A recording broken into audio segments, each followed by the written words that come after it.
S'occuper de la santé des femmes, en tout cas pour moi c'est important. Il faut idéalement accepter de passer du temps avec les patientes. Bon, on est aussi là pour les moments où ça se passe pas bien, quoi. C'est pas que l'accouchement. En termes gynéco, on est là vraiment du début jusqu'à la fin. De manière générale, oui, je pense que les femmes sont peu ou mal informées. Il y a plusieurs fois des patientes qui m'ont demandé, une fois que la poche des os était rompue, comment le bébé faisait pour respirer. Je ne sais pas toujours pourquoi je fais ce métier. Vous pouvez me remplir ça? C'était quand vos dernières règles? En général, je suis assez consciente de mon corps. Vous êtes émue? Un peu, ouais. Les mères n'en parlent pas, les sœurs n'en parlent pas. Oui, c'est pour quel motif, madame? J'ai pas mes règles. Que dit votre gynéco à ce sujet? On a un placenta qui est normalement inséré, joli cœur, très joli. L'écho des gynécos, c'est un rendez-vous mensuel, un podcast pour tous sur la santé des femmes, avec des gynécos bien sûr, des femmes beaucoup, et des historiens, des sexologues, psychologues, sociologues ou même anthropologues. Chaque mois, on tentera de faire en sorte que les femmes soient en bonne santé, rassurées et surtout informées.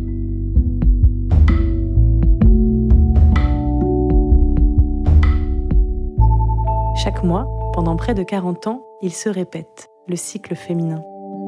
Soumis à 2 grandes phases, d'abord folliculaire puis lutéale, il répond à un objectif, préparer l'organisme à une éventuelle fécondation. Reste que s'il se reproduit, ce fameux cycle, on devrait s'y habituer. Et pourtant, souvent, il continue de nous surprendre. Parce que de temps à autre, il peut se dérégler, mais aussi et surtout parce que les menstruations sont bouleversantes. Au quotidien, et de la tête aux pieds, les femmes peuvent ressentir ce cycle. Elles le vivent, le scrutent, apprennent à composer avec et parfois le redoutent.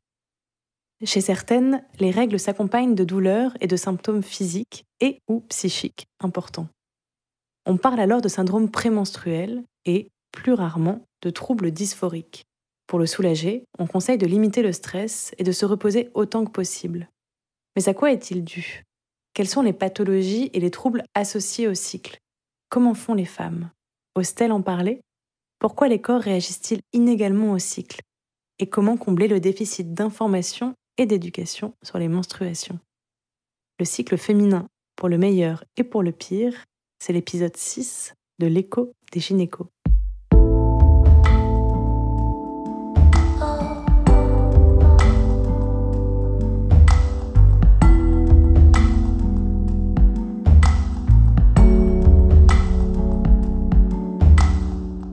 Explorer le cycle féminin, c'est comprendre d'abord et très vite que peu de chercheurs écrivent dessus.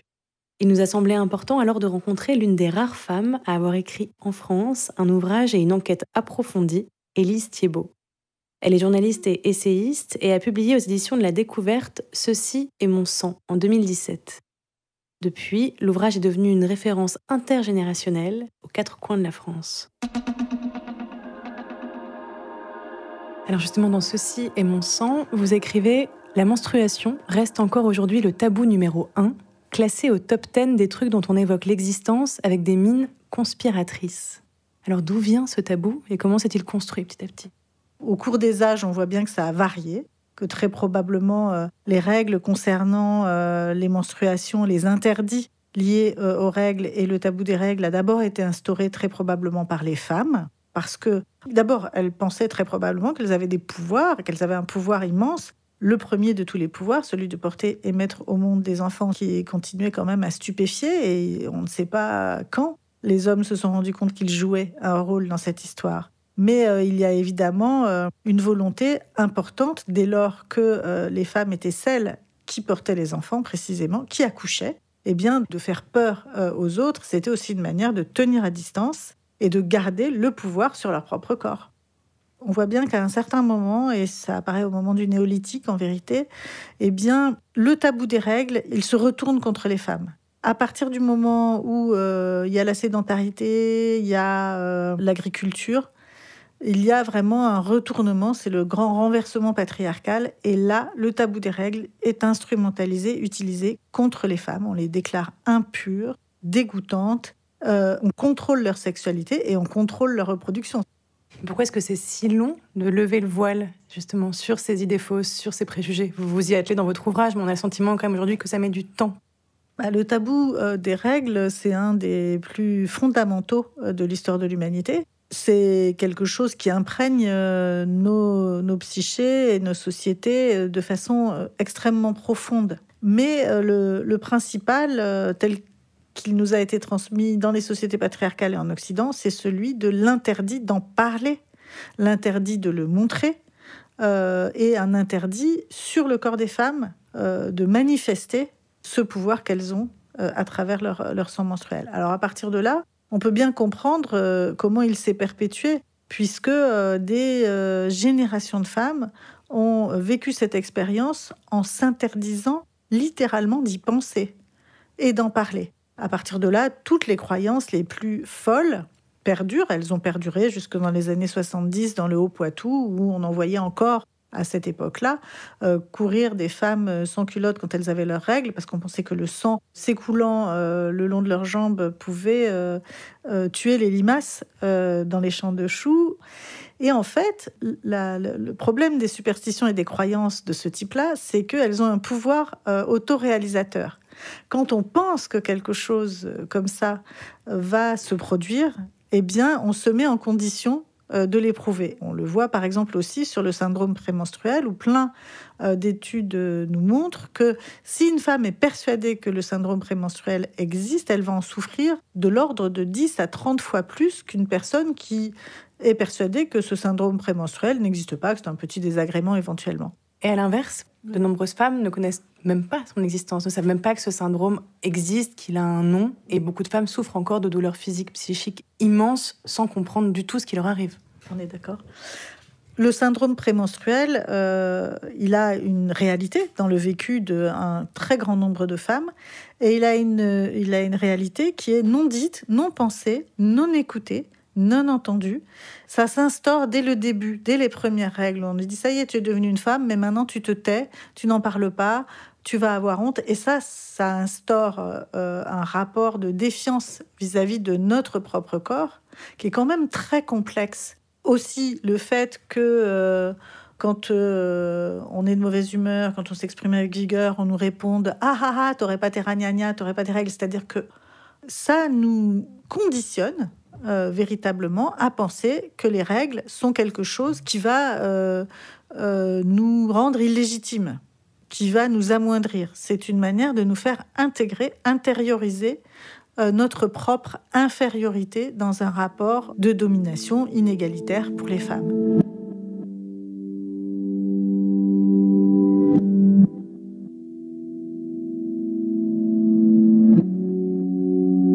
Comme tous ces ressentis sont très variables, encore une fois, c'est vraiment quelque chose qui implique, on va dire, beaucoup la psyché au sens large. Ça ne veut pas dire que c'est dans la tête, ou que ça n'a pas, qu'il ne faut pas y prêter attention. Ça veut dire que ça s'inscrit dans un contexte très complexe, aussi difficile à comprendre, et d'autant plus difficile à comprendre que ces questions-là ne sont jamais discutées. Et en fait, on n'en sait rien. On ne sait pas si notre flux, il est normal qu'il change de couleur, il est normal qu'il ait quelquefois des caillots. On n'a aucune idée de tout ça, puisqu'on n'en parle pas, puisqu'on ne le partage pas, puisque dès qu'on l'évoque, on va dire c'est dégoûtant, c'est relou, c'est chelou, toutes ces choses-là. Et puis on ne le garde pas en amitié avec nous-mêmes. Le nombre de personnes sur les internets qui parlent de leur utérus comme un diable maléfique qui vient les surprendre en faisant gnac-gnac, je pense pas, sincèrement, que les hommes aient un tel rapport avec leur pénis. Ça n'existe pas. Et on va jamais dire à un type qui s'énerve au volant, dis donc, tu serais pas en train d'avoir une petite poussée de testostérone, parce que là, on le dit jamais. Et il serait quand même très naïf de croire que une telle stigmatisation et un côté tellement profond, divers et complexe du tabou n'a pas une influence aussi sur la santé. Le fait que dans le conditionnement, eh bien aussi, on s'habitue à souffrir. Et les études nous montrent qu'on minore systématiquement la souffrance des femmes, qu'on a considéré pendant des années que les douleurs de règles étaient un entraînement à l'accouchement, et que par conséquent, elles ne devaient pas être prises en compte. Pour plein de personnes, pour plein de femmes, c'est une épouvante. On sait qu'il y a 10% de femmes qui vont souffrir d'endométriose, sans parler de celles qui vont avoir des problèmes d'ovaires polykystiques. Il y a un impact énorme parce que, également, le fait d'avoir honte de son corps ou de ne pas être à l'aise avec lui, eh bien, ça va instaurer une incapacité à prendre soin, à identifier les signaux que quelque chose ne va pas, à ne pas consulter. Et si on nous disait, tu as tes règles, voilà ce que c'est les règles, voilà ce que c'est dans l'histoire de l'humanité, voilà ce que c'est dans ton histoire, est-ce que tu veux en parler, est-ce que tu ne veux pas en parler, est-ce que tu as des inquiétudes à ce sujet? Si ça se passait, on serait bien mieux qu'on ne l'est aujourd'hui. Et les femmes, souvent, elles-mêmes n'osent pas en parler entre elles. Non, mais c'est ça la magie de ce tabou.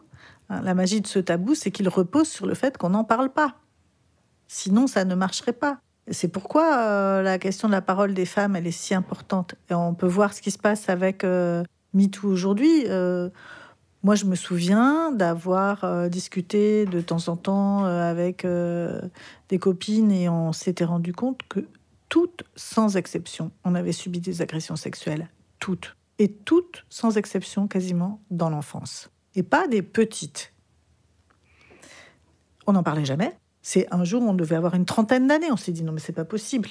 Et ça m'a fait penser à cette remarque de Freud qui avait reçu des patientes et qui, au bout d'un moment, dit, non, ça n'est pas possible qu'elles aient toutes subi des agressions, donc c'est qu'elles l'ont fantasmé.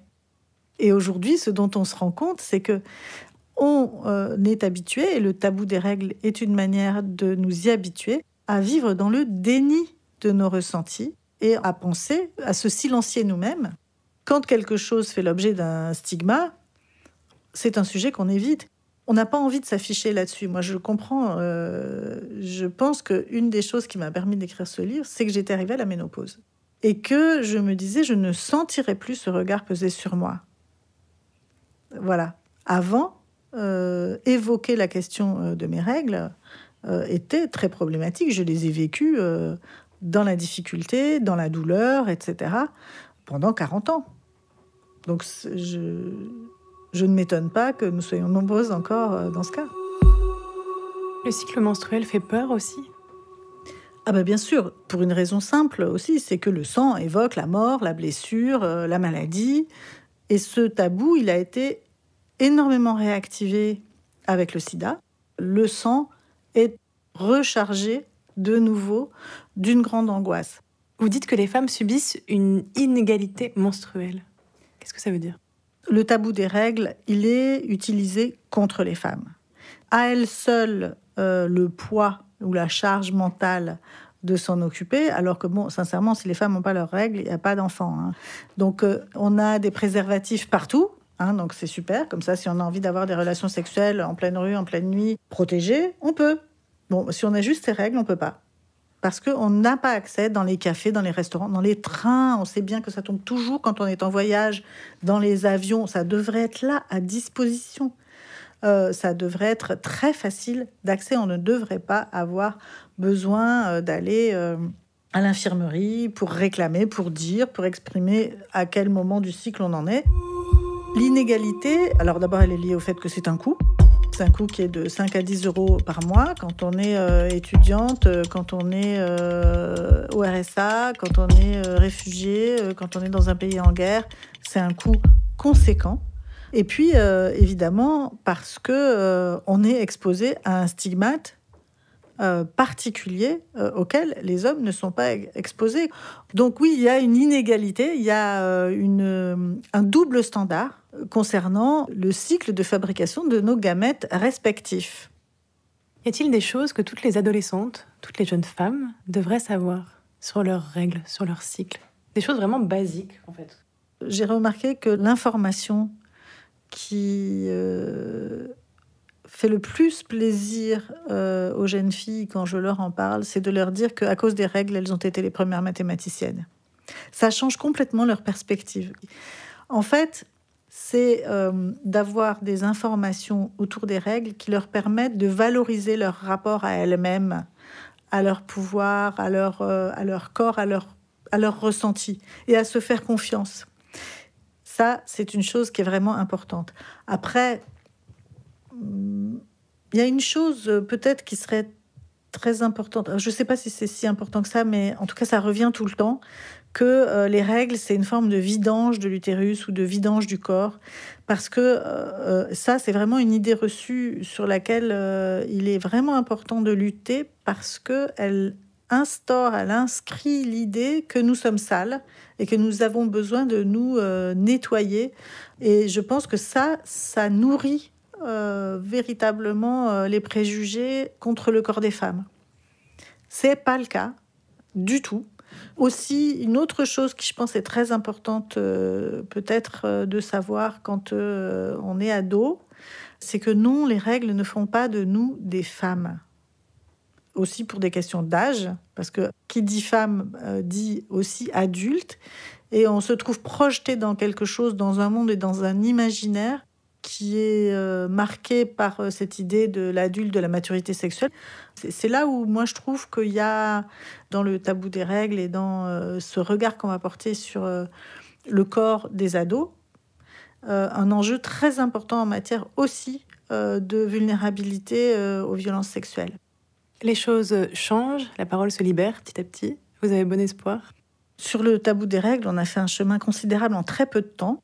Aussi, à mon avis, il y a un lien d'ailleurs avec tout ce qui s'est libéré comme parole autour des violences sexuelles et du corps en général et des normes en général et des normes de genre. Je pense que là, il y a une forme de révolution que moi j'appelle menstruelle et que je dis à la fois sanglante et pacifique.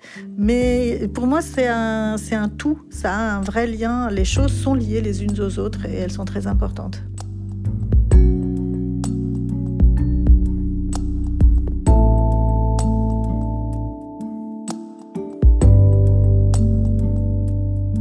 Bonjour. Oui, bonjour. 1, 2. Donc, je m'appelle Éléonore, j'ai 40 ans, je suis chanteuse, je suis également professeure de chant. J'ai 2 enfants et du coup, si l'idée c'est de reprendre un peu comment ça s'est passé tout au long de ma vie, mes règles, ça a commencé quand l'été de mes 13 ans et j'étais chez ma grand-mère. Ma mère m'avait pas vraiment prévenue. Résultat des courses, je me suis retrouvée à regarder un téléfilm sur un vieux monsieur qui mourait d'un cancer de la vessie et il faisait pipi du sang. Et au début, j'ai pas compris ce qui m'arrivait parce que les premières règles, en fait, on m'avait pas du tout prévenu, mais c'est pas du tout du sang, vraiment, c'est un truc un peu chelou, voilà. Et quand j'ai compris que c'était du sang, je me suis mise à pleurer parce que j'ai eu peur d'avoir un cancer de la vessie, du coup. Ma grand-mère, qui elle était ménopausée depuis longtemps, ce que je ne savais pas non plus, parce que pour moi, les femmes avaient leurs règles, point. Eh bien, m'a donné du coton, ce qui a été atroce. Enfin, bon, bref, je passe les détails. Ça collait, l'enfer. Donc ça, c'est quand j'ai fait connaissance avec mes règles, ce qui était quand même vraiment... En fait, ce qui est un souvenir assez vivace et relativement traumatisant, finalement. Donc du coup, après, les règles se sont installées. J'avoue ne pas me souvenir de grand-chose de mes règles, mis à part qu'elles étaient abondantes et que ça me faisait mal au ventre. J'ai vite fait pris de l'Antadis, qui est un médicament anti-inflammatoire, si je me souviens bien, mais pas plus que ça. Voilà. Et en fait, c'est après la 2e grossesse que j'ai commencé à avoir mal au ventre tout le mois. Un mal sourd à 2-3 sur 10, donc pas du tout invalidant ni pénible, mais suffisant pour être très irritant, tout le temps. Alors, j'ai toujours eu des hauts et des bas, mais véritablement lié aux règles, c'est un peu la première fois que je comprenais que c'était lié vraiment. Et puis ça s'est vraiment accru ces 3 dernières années. C'est devenu compliqué, j'ai eu des sautes d'humeur, notamment des pics d'irritabilité juste après les règles. D'abord, je répondais toujours en râlant, toujours toujours un peu énervée. Et puis au bout d'un moment, en fait, dès que ça se passait pas comme il fallait, je me mettais à crier tout de suite, quoi. Je partais au quart de tour, quoi, vraiment. Je sentais que c'était inapproprié de m'énerver, mais je pouvais rien faire contre, quoi. Quand je me suis plainte de ces symptômes-là, je suis allée voir des médecins qui ont évidemment fait toutes les vérifications nécessaires, quoi. Des gynécos. Voilà, des gynécos, pardon. Donc en gros, j'ai pas d'endométriose, j'ai rien lié j'ai aucune maladie liée à l'endomètre, j'ai aucun problème d'ovulation. Rien à signaler. Je me suis dit, faut faire avec, en fait. Je me suis dit, c'est des douleurs, ça arrive. Donc je fais, tant pis. Et puis il y a un moment, en fait, où ça, plus les sautes d'humeur, plus les règles très abondantes, plus les migraines intolérables, parce que là, pour le coup, vraiment, les migraines, c'était pénible. Ça a commencé à devenir du 15 jours par mois sous Doliprane, quoi. Ça a un impact sur mes relations avec mes enfants, je suis très irritable. Ça a un impact sur mes relations avec les gens, sur mes relations intimes, c'est pas possible, en fait. Et du coup, je sentais comme une sorte d'impuissance face à ça, où je m'excusais après, je disais je suis désolée, je m'énerve un peu fort, c'est pas du tout approprié, ça valait pas le coup de s'énerver comme ça, voilà. mais quelque chose contre lequel j'arrivais pas à lutter, quoi. Vous en parliez avec d'autres femmes, des amis, d'autres personnes? Pas vraiment, c'est un sujet tabou, les règles, un peu. Hein. D'abord, c'est récent, en fait, que les gens s'ouvrent un peu à ce sujet-là. Où, en gros, il faut pouvoir libérer la parole sur ce truc-là. Et je trouve que même entre femmes, faut pas qu'on voit les traces de sang, faut pas qu'on... Alors, je comprends qu'on fasse attention à pas abîmer ses vêtements, mais ça va un peu plus loin que ça. Moi, je me souviens quand même de mon frère qui, adolescent, on mettait nos serviettes hygiéniques et puis il y avait le papier qui servait à l'autocollant qu'on décollait et on les laissait traîner parfois. Et mon frère faisait « Ah là, vous pourriez ramasser vos papiers, c'est dégoûtant !» Non pas parce que le papier était dégoûtant, mais parce qu'il suggérait l'idée des règles. C'est dire si ça va loin quand même. Donc entre nous, non, je ne sais même pas à quel âge mes sœurs ont eu leurs règles en fait. Et pourtant, on est très proches. J'ai une vague idée, mais j'en sais rien. Donc avec mes amis, non, pas vraiment. Alors il y a un autre symptôme que j'ai ressenti, et je ne sais pas s'il est lié, mais j'avais l'impression qu'il y avait des périodes du mois où j'avais plus de troubles anxieux que sur d'autres. J'ai l'impression qu'au moment de l'ovulation, j'étais vachement anxieuse. Et en faisant un peu des recherches, mais alors vraiment en creusant beaucoup, parce que j'ai pas trouvé grand-chose, ou alors au Canada, en Suisse aussi, il y a eu des trucs, et en anglais. Mais j'ai trouvé des recherches qui, effectivement, décrivent ce type de symptômes-là. Je pense que peut-être qu'on pourrait dire qu'il s'agit peut-être de troubles anxieux qui sont uniquement psychologiques et tout. N'empêche que moi, je les vois arriver toujours au même moment, quoi. Surtout, l'anxiété, chez moi en tout cas, se manifeste de la façon suivante, c'est-à-dire qu'il y a un petit grain de sable dans le truc et qui va entraîner une sorte de focalisation sur le petit grain de sable en question qui va tourner comme un petit vélo. Et du coup, ça va pas se passer. Du coup, je vais dire, il va se passer ci. Enfin, c'est le système des dominos qui s'écroulent les uns après les autres, quoi. Donc, en gros, voilà, c'est les idées noires qu'on broie, etc., quoi. C'est un peu le principe, quoi. Et la fatigue ? Alors, la fatigue, c'est quelque chose de très prégnant. Bon, alors, je suis quelqu'un qui dort beaucoup, très vite, et qui n'a pas d'insomnie. Moi, je suis plutôt le pendant inverse, quoi. Sauf à certains moments du mois, où là, par exemple, j'ai besoin de beaucoup moins de sommeil, et de façon complètement accrue, par contre, juste avant les règles, et le premier ou le deuxième jour des règles. Où là, c'est une fatigue physique, en fait. Elle n'est pas du tout psychologique. C'est-à-dire, je ne peux pas lutter contre le sommeil. Et il m'est même arrivé de devoir annuler des jours de travail pour pouvoir dormir, en fait, la journée. Et faire 3 heures de sieste alors que j'avais dormi 9 heures. Et c'est un cerveau ralenti aussi. Je réfléchis moins vite, je m'exprime moins bien, j'arrive plus à lire, j'ai des difficultés de concentration qui sont liées, pour moi, à la fatigue, mais voilà, et ça passe, voilà. Et ça, pour le coup, c'est une fatigue harassante, quoi. Et elle est parfois présente aussi en milieu de cycle.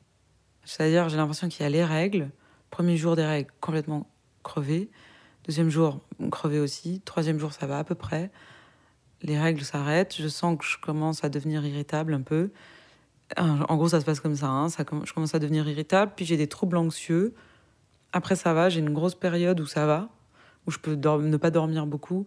Et après, ça chute à nouveau, je recommence à être fatiguée pour être complètement crevée juste avant les règles, et ainsi de suite. Quand je deviens irritable juste après les règles, j'ai les migraines qui arrivent, très très grosses, très fortes, et juste avant les règles aussi. C'est à peu près ça, le schéma. On apprend à dealer avec ça, à vivre avec ? La preuve que non. En fait, à force de chercher sur Internet et tout, je me suis dit, en gros, moi, je peux plus vivre avec ça, quoi. J'y arrive pas, en fait. Donc, en fait, j'ai demandé une contraception hormonale. Voilà. Je voulais pas mettre d'hormones, et puis j'ai fait, ouais. En fait, contre ma qualité de vie, si ça m'améliore ma qualité de vie, en fait, je préfère encore ça que... Voilà, je m'en fiche. Tant pis. Et en gros, je me suis fait mettre ce fameux DIU progestatif. Ça fait longtemps que je demande une contraception hormonale en me disant qu'en supprimant les effets liés aux hormones, forcément, j'aurais peut-être moins de désagréments. Je me suis entendu dire que ma mère avait eu un cancer du sein, que donc il valait mieux pas mettre d'hormones, que c'était pas recommandé. Donc qu'il fallait prendre des médicaments pour pallier, en fait. Sauf que prendre des antidépresseurs, des anxiolytiques, du Doliprane, des anti-inflammatoires, au bout d'un moment, on n'est pas un peu surmédicamenté, je me suis dit. C'était un peu... voilà, quoi, j'ai pas très très envie, en fait. je trouvais ça un peu pénible. Donc en gros, j'ai préféré me tourner vers quelqu'un qu'on m'avait recommandé et qui m'a dit, écoutez, on va vous mettre un DIU progestatif. Alors je dis oui, mais bon, ma mère a eu un cancer du sein. Elle m'a dit, votre mère, elle a eu un cancer du sein à 65 ans, un cancer qui s'est fait opérer, qui n'a pas nécessité de chimiothérapie. Elle a juste eu une petite hormonothérapie. Elle n'a pas eu de récidive. Ça fait 5 ans. Très franchement, si vous mettez un DIU, je pense pas que vous risquez quoi que ce soit. Pas maintenant. Donc voilà, en gros, je me suis dit que, allez hop, j'essayais. Et depuis, c'est pas complètement parti, puisque ça fait que 2 mois, et donc je crois que l'imprégnation hormonale, elle met plus de temps, mais ça va vachement mieux. Déjà, j'ai quasi plus de règles, en fait. 3 fois rien. J'ai comme les premières règles. Donc, en gros, je me dis que ça va peut-être pas complètement s'installer tout de suite, mais j'ai plus de migraine. Mais quasiment plus. C'est-à-dire, j'en ai eu une toute petite, peut-être parce que j'avais un peu bu. Et puis, je dors, j'ai plus cette fatigue harassante. Rien à voir. Et puis, même moi, je passe beaucoup de bien meilleurs moments. Et puis, de toute façon, mes enfants m'ont fait la remarque. Ils m'ont dit que je m'énervais moins souvent et que c'était plus agréable.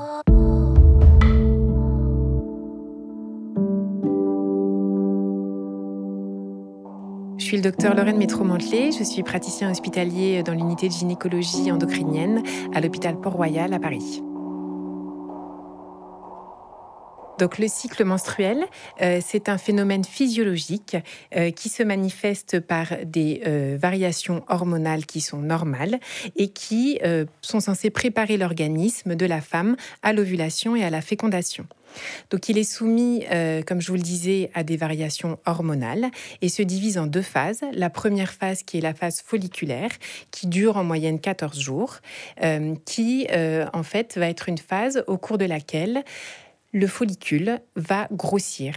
Le follicule, c'est donc ce qui est contenu dans l'ovaire, sachant que les ovaires d'une femme contiennent des millions de follicules, mais que seulement quelques-uns au cours de la vie d'une femme matureront et ovuleront. Donc en phase folliculaire, un follicule sous l'action d'une hormone qui s'appelle la FSH va grossir et maturer, va libérer des hormones qui s'appellent les œstrogènes. Et ensuite, quand il y aura un taux important d'œstrogènes, il va y avoir une stimulation par l'œstrogène de la LH, qui est une deuxième hormone hypophysaire, qui va induire l'ovulation. Et puis en deuxième phase de cycle, qui est la phase lutéale, le follicule qui a libéré l'ovocyte va se transformer en corps jaune.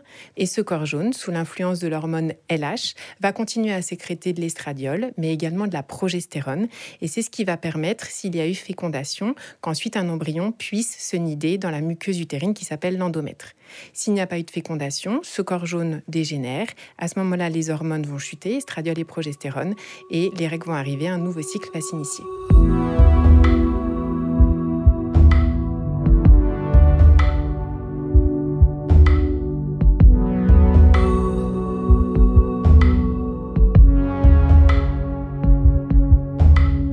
Et quelles sont les pathologies et les troubles associés au cycle ?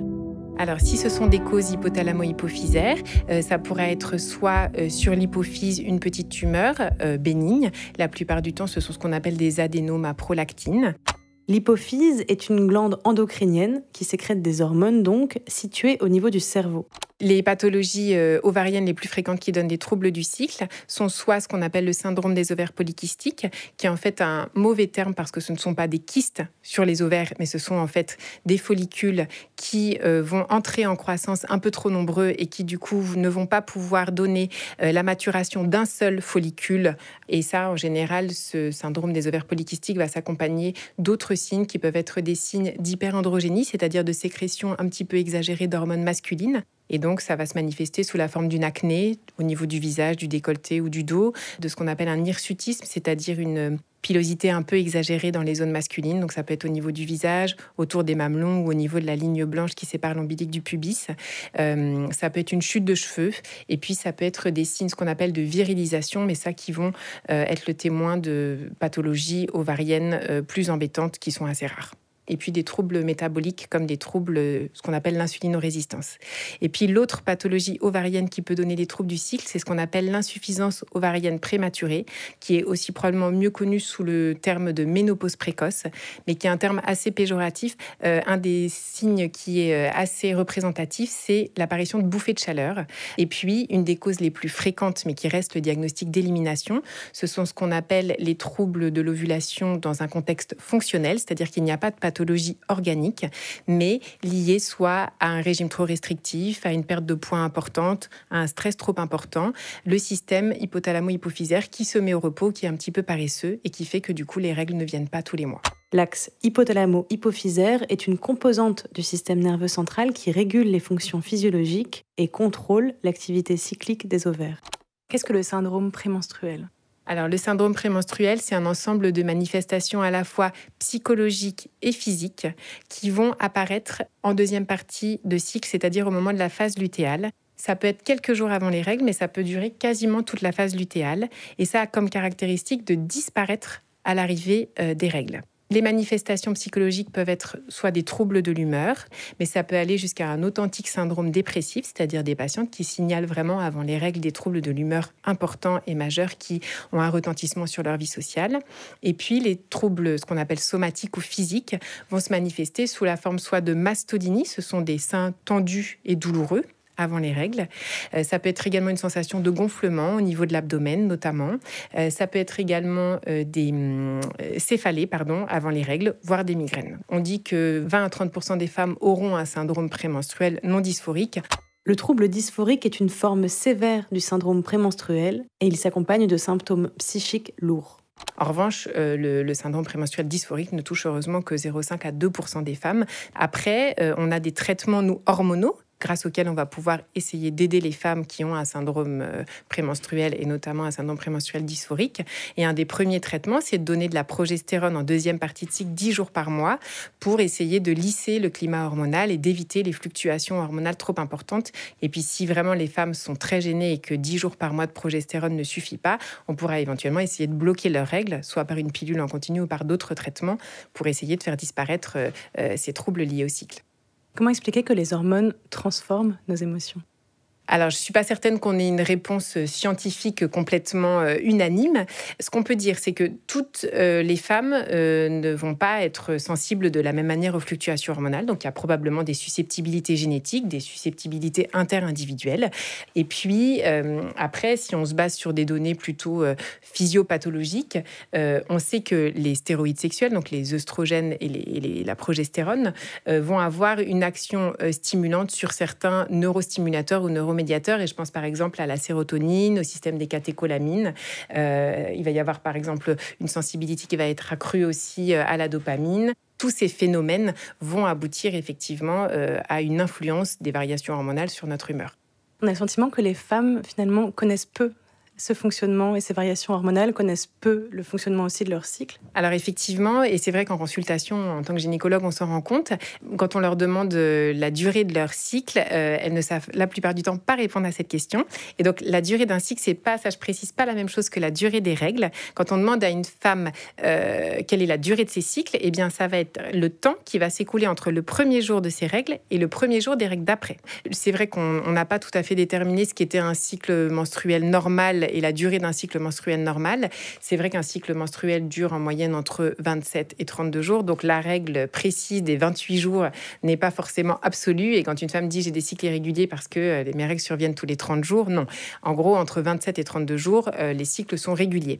En revanche, la durée des règles, ça va être le temps que va durer les règles. La durée classique, c'est 5 jours ? Oui, c'est 5 jours. Alors, c'est vrai, encore une fois, il y a une variation inter-individuelle. On considère quand même que le premier jour des règles, c'est le jour où le saignement, le vrai saignement survient. Un certain nombre de femmes vont avoir des tout petits saignements, des petites traces de sang qui vont être annonciatrices de la survenue des règles. Mais c'est vrai qu'on considère théoriquement que le premier jour des règles, c'est le jour où le saignement se produit réellement. Pourquoi certaines femmes sentent précisément les différentes phases de leur cycle et d'autres y sont beaucoup moins sensibles ? Certaines femmes sentent leur ovulation, d'autres pas du tout. Alors, j'ai pas forcément d'explication sur pourquoi elles sentent ou pas. Alors, il y en a peut-être qui sont plus à l'écoute de leur corps.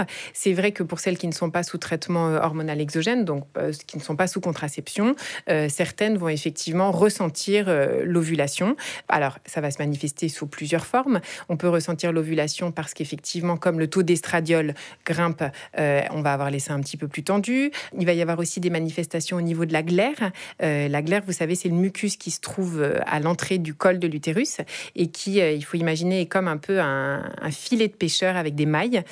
Ces mailles vont être fermées jusqu'à l'ovulation et au moment de l'ovulation vont s'ouvrir pendant quelques jours, ce qui va permettre le passage des spermatozoïdes et éventuellement, dans ces cas-là, la fécondation et ensuite se refermer. Donc, certaines femmes vont observer leur glaire notamment et être sensibles du coup à ces symptômes-là. La glaire sera comme du mucus blanc, donc un peu filante. Et puis, elles peuvent avoir effectivement une petite douleur aussi au moment de l'ovulation qui peut être à droite ou à gauche. D'autres femmes ne le ressentiront pas, soit parce qu'elles n'y sont pas attentives ou tout simplement parce qu'elles n'auront pas ressenti ces manifestations de manière tout à fait importante. Les femmes sont souvent très attentives à leur cycle afin de tomber enceinte. Mais peut-il nous jouer des tours ? Dans certaines circonstances, les cycles peuvent jouer des tours aux femmes. Donc, je pense par exemple aux patientes qui vont utiliser comme méthode de contraception l'observation de la glaire cervicale. Et il faut savoir que ce n'est pas un bon moyen de contraception. Et donc, on sait qu'en tout cas, lorsque les femmes sont très à l'écoute de leur cycle, même si c'est physiologique d'avoir de la glaire, ça n'est pas une méthode de contraception efficace. Et certaines vont avoir une grossesse non désirée. Donc, je pense que c'est effectivement une des circonstances dans lesquelles l'observation des cycles peut jouer des tours. Un certain nombre de femmes surveillent leur courbe de température. C'est vrai qu'aujourd'hui, c'est une méthode qui est moins utilisée qu'autrefois parce qu'on a des... En fait, elles veulent vérifier qu'elles ovulent et donc elles prennent scrupuleusement leur température tous les matins. Alors, ce qu'il faut savoir, c'est qu'il faut avoir pris sa température toujours de la même manière et plutôt donc par voie rectale avant d'avoir posé le pied par terre et qu'il ne faut pas avoir de fièvre ou d'infection. Donc, en fait, c'est vrai que c'est une méthode qui est peu précise et donc certaines nous disent « j'ai l'impression que je n'ovule pas ». Un dosage de progestérone en deuxième partie de cycle chez une femme qui essaye d'avoir un bébé est un bon moyen de voir si elles ovulent et probablement un peu moins contraignant que la prise de température tous les jours sur des cycles et des cycles. Et puis, une deuxième situation où certaines patientes vont avoir des règles à la date attendue du cycle et en fait, elles sont en début de grossesse. Donc, des petits saignements de début de grossesse peuvent être finalement mimés des règles. Et effectivement, du coup, une patiente qui aura d'autres symptômes, il ne faudra pas méconnaître une grossesse qui débute. Le cycle peut jouer également sur notre libido. Peut-elle être, elle aussi, cyclique, finalement ? Ça, c'est évident puisque la production des stéroïdes sexuels par les ovaires va entraîner des variations de la libido avec, à certains moments du cycle, une libido qui sera plus importante. Et un exemple qui est celui de la femme ménopausée, qui donc, elle, n'a plus de cycle puisqu'elle n'a plus de production d'estradiol par les ovaires, eh bien, un des symptômes qui peut se manifester au moment de la ménopause, c'est une baisse de la libido qui est effectivement en rapport avec le fait qu'il n'y a plus de cycle. Lorsque les femmes vivent ou travaillent ensemble, leurs règles peuvent se synchroniser. Mythe ou réalité ? À ma connaissance, il n'y a pas d'étude scientifique qui a clairement montré cela. Après, ça peut être les habitudes de vie qui peuvent effectivement influer ou pas l'alimentation, mais je ne suis pas certaine que ça synchronise les cycles entre des femmes qui ont les mêmes habitudes de vie. Alors moi, j'ai une question sur la quantité du sang que les femmes perdent pendant leurs règles et aussi sur la longueur des règles, parce qu'il y a des femmes qui s'inquiètent que leurs règles ne durent que 2 jours, alors que d'autres, ça dure 7 jours. Donc, l'évaluation de la quantité de perte de sang au moment des règles est assez difficile et c'est vrai, est assez subjective. En effet, on voit parfois certaines femmes arriver en consultation en nous disant qu'elles ont très peu de saignements et puis, comme on les trouve un peu pâles et que la tension est un peu basse, on leur fait réaliser un dosage de l'hémoglobine et en fait, elles ont une authentique anémie. Et à l'inverse, parfois, d'autres patientes vont nous signaler qu'elles ont des règles extrêmement abondantes parce qu'elles ont l'impression effectivement que c'est très abondant et n'auront pas de chute de l'hémoglobine. Donc on demande aux patientes en fait de remplir un petit calendrier et on leur demande de remplir le nombre de protections, de serviettes ou de tampons qu'elles vont utiliser et on va établir un score appelé le score de IGAM. Qui en fait permettra de savoir ou pas si elles ont réellement des ménorragies, c'est-à-dire des règles abondantes, sachant qu'on considère qu'il y a des ménorragies lorsque la perte de sang est supérieure à 80 millilitres. Quelles sont les principales inquiétudes des femmes qui viennent en consultation, qui viennent vous voir ? inquiétudes évidemment liées à leur cycle? Est-ce qu'il y a des questions récurrentes, des angoisses? Alors, je pense que les questions récurrentes sont surtout liées à leur possibilité de fertilité. Donc, quand il y a un trouble du cycle, c'est-à-dire des cycles irréguliers, les patientes sont très soucieuses de savoir si cela aura un impact sur leur vie reproductive. Si elles n'ont pas de désir de grossesse, c'est vrai ou qu'elles sont sous traitement hormonal et qu'elles n'ont pas commencé à essayer d'être enceintes, on ne pourra pas forcément répondre à leurs questions et on leur dira qu'elles testeront leur fertilité une fois venues. Après, c'est vrai que dans les troubles du cycle, si elles ont des règles très abondantes, elles s'inquiètent aussi de savoir s'il n'y a pas une cause sous-jacente. Donc, il faudra quand même toujours éliminer soit l'existence d'un petit polype ou d'un fibrome dans la cavité utérine. Et puis, lorsqu'elles ont des règles douloureuses, donc des dysménorrhées, elles se posent beaucoup de questions sur l'existence ou pas d'une endométriose, à côté de laquelle, bien sûr, il ne faut pas passer. Les Côtes des gynécos, un podcast du Collège national des gynécologues et obstétriciens français. Par Olivia Muller, sur une idée de Chloé Marinopoulos, réalisée par Christophe Amarstrand. On se retrouve le mois prochain pour parler de l'accouchement.